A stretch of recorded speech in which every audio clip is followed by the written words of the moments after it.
Hello, good morning students. I am talking here about my next topic. हम पढ़ रहे थे लॉ ऑफ केमिकल कॉम्बिनेशन, जिसमें अपन ने फर्स्ट लॉ पढ़ लिया था, लॉ ऑफ मास कंजर्वेशन या law of conservation of mass.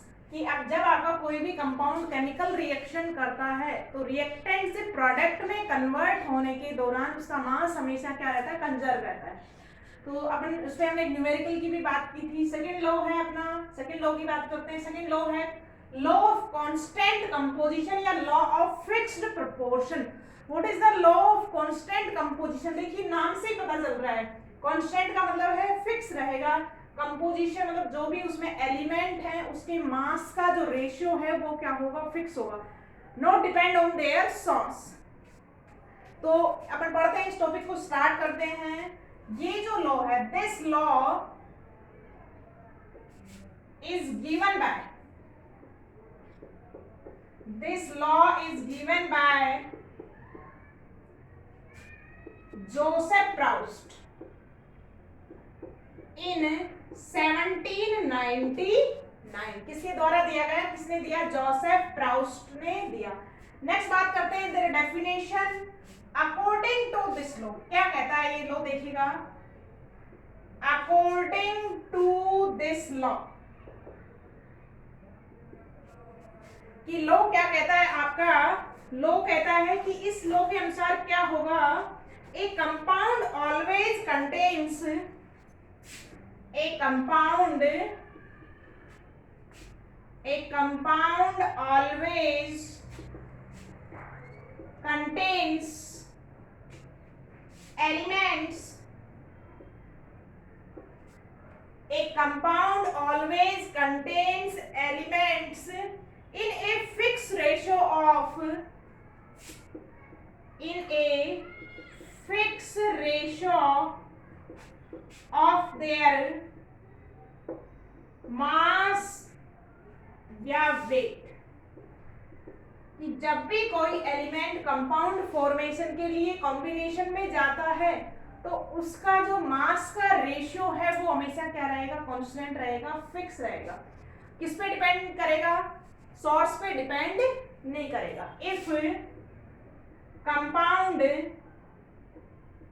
is taken from any sources, जो कंपाउंड है वो आपने किसी भी सोर्स से लिया हो, not depend on the source, their ratio of their mass is always constant.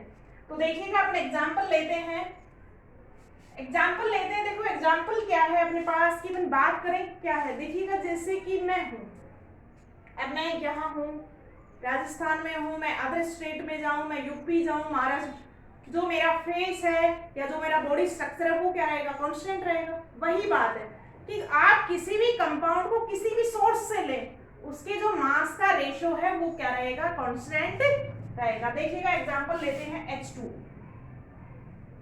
Molecular formula of water is H2। देखिए तो H2 को आप किसी भी सोर्स से लेते हैं, मैं जैसे 3 सोर्स से लेते, पहले मैंने सी से लिया, सी वाटर लिया, फिर हम लेते हैं वेल वाटर ले लेते हैं, रिवर वाटर ले लेते हैं। देखिएगा मैंने एक लिया है सी वाटर, मैंने सेकंड ले लिया रिवर वाटर, और माय थर्ड प्लेस इज, मान लो मैंने ले लिया वेल वाटर। देखिएगा इसमें एलिमेंट देखेंगे, कितने एलिमेंट है, हाइड्रोजन है और ऑक्सीजन है। हाइड्रोजन और ऑक्सीजन जो है कितने कितने एटम प्रेजेंट हैं, हाइड्रोजन के 2 एटम्स हैं और ऑक्सीजन का कितना है, 1। देखिएगा हाइड्रोजन एंड एटम कौन सा है, ऑक्सीजन। इसका मास बताइए वाटर में, एक हाइड्रोजन का मास 1 तो 2 का कितना हो जाएगा, 2, और ऑक्सीजन का कितना है, 16। सिंपल रेशियो में करेंगे तो 1:8।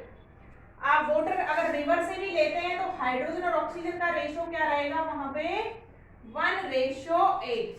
आप वेल वाटर भी लेते हैं तो हाइड्रोजन और ऑक्सीजन का रेशियो क्या रहेगा, their atomic mass is always constant and ratio of the mass is always constant। तो यही बात की है किसमें, लॉ ऑफ कांस्टेंट कंपोजिशन में, कि किसी भी कंपाउंड का जो कंपोजिशन है not depend on their source. बात करते हैं अब इसमें हम छोटे से क्वेश्चन की न्यूमेरिकल की बात करेंगे। देखिए इस लॉ को एक्सप्लेन करने के लिए मैंने एक एग्जांपल और लिया है CO2 का। Molecular formula of CO2 is carbon dioxide का मॉलिक्यूलर फॉर्मूला क्या है? CO2। कौन कौन से दो एलिमेंट हैं? कार्बन है और ऑक्सीजन है। अब उसका मास देखेंगे। कार्बन का मास कितना?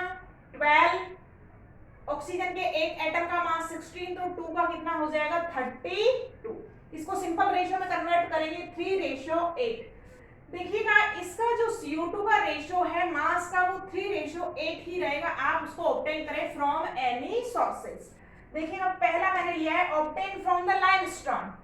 आज limestone, formula of limestone is calcium carbonate CaCO3. When calcium carbonate is heated, it dissociate in the calcium oxide and CO2. Second है हमने ऑब्टेन किया है कहां से? Burning of the coal. Burning of coal combustion reaction है C plus O2 क्या दे देगा? आपका CO। थर्ड में बात करती हूं reaction of marble with HCl। Reaction of marble with HCl, इसलिए कहते हैं कि जो मार्बल पत्थर है उस पे किससे साफ नहीं करना चाहिए? एसिड से साफ नहीं करना चाहिए। मार्बल का जो पत्थर है वो क्या होता है? डिसोसिएट हो जाता है। जो आपका क्या है? कैल्शियम कार्बोनेट है marble. Calcium carbonate react with HCl gives CaCl2 H2O and CO।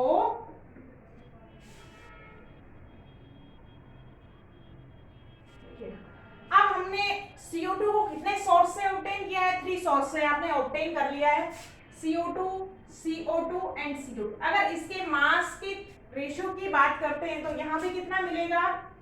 12:32 और सिंपल करोगे तो 3:8। 12:32 एंड 3:8 और यहाँ भी बात करेंगे 12:32 और 3:8। देखिएगा तो हमने क्या देखा है कि किसी भी कंपाउंड में एलिमेंट के मास का ratio not depend on their sources. तो ये बात थी अपनी लॉ की। अब इस लॉ से डिपेंड अपन क्वेश्चन करते हैं, न्यूमेरिकल की बात करते हैं। न्यूमेरिकल की बात करेंगे। देखिएगा तो क्वेश्चन दिया गया है, न्यूमेरिकल दिया गया है। In a experiment 2.4 gram iron oxide on reduction with H2 yield 1.68 gram iron. In another experiment 2.9 gram of iron oxide gives 2.03 gram of the iron reduction with hydrogen. Prove the law. तो हम बात करेंगे। देखिएगा ratio पे जाएंगे। Experiment first की बात करेंगे। मास ऑफ किसका दिया हुआ है? Iron oxide. Mass of iron oxide कितना दिया गया है आपको? 2.4 gram. Mass of iron is given 1.68 gram. देखिएगा हमने बात की थी CO2 की। CO2 का जो टोटल मास है कितना? 44। उसमें दोनों का रेशियो कितना है? 12 कहां से आया है? कार्बन से। और 32 कहां से आया है? ऑक्सीजन से। दोनों को प्लस करेंगे तो क्या आएगा? 44। इसी तरह मास ऑफ आयरन ऑक्साइड दे रखा है। मास of iron and oxygen both contains present in iron oxide. तो आपके पास मास है आयरन का, ऑक्सीजन का मास निकाल सकते हैं। Mass of oxygen, mass of oxygen equal to 2.4 minus 1.68 कितना आएगा? ये आया है अपने पास 0.72 ग्राम। रेशो की बात कर लें, एक एलिमेंट कौन सा है? आयरन, दूसरा क्या है? ऑक्सीजन। देखो आयरन एंड ऑक्सीजन का जो रेशो है वो कितना है? 1.68 अपॉन 0.70 और इसका आप रेशो निकालेंगे तो रेशो आएगा 2.33:1। मैथमेटिकली कैलकुलेशन कर लेंगे हम रफ कॉपी में। इसी दौरान हम एक्सपेरिमेंट सेकंड की बात करेंगे। Experiment second, mass of iron oxide equal to कितना दिया गया है, 2.9 gram. Mass of iron is equal to है अपने पास 2.03 ग्राम। मास ऑफ ऑक्सीजन की बात करते हैं, टोटल कंपाउंड का ये है, इसमें से आयरन का माइनस कर देंगे तो किसका आ जाएगा, ऑक्सीजन का। 2.9 माइनस 2.03 माइनस कीजिएगा, 2.90 अपॉन 2.03 7, और आपका क्या हो जाएगा 7.77 आ जाएगा इसमें।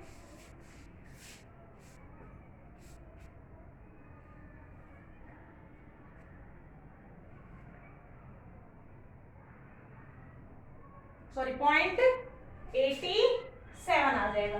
तो कितना आया इसमें 0.87।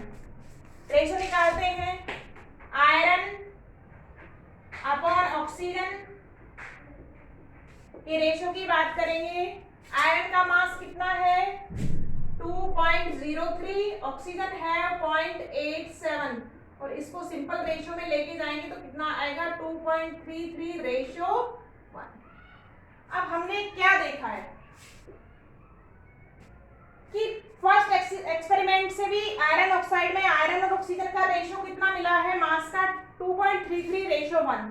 सेकेंड एक्सपेरिमेंट में भी आपका क्या रेशो मिला है 2.33:1। इसका मतलब आपका लॉ ऑफ कांस्टेंट कंपोजिशन क्या होता है, प्रूव होता है, because ratio of mass of each element in both experiment is equal. तो ये थी बात अपनी किसकी, law of constant composition. Next class में नेक्स्ट टॉपिक की बात करते हैं।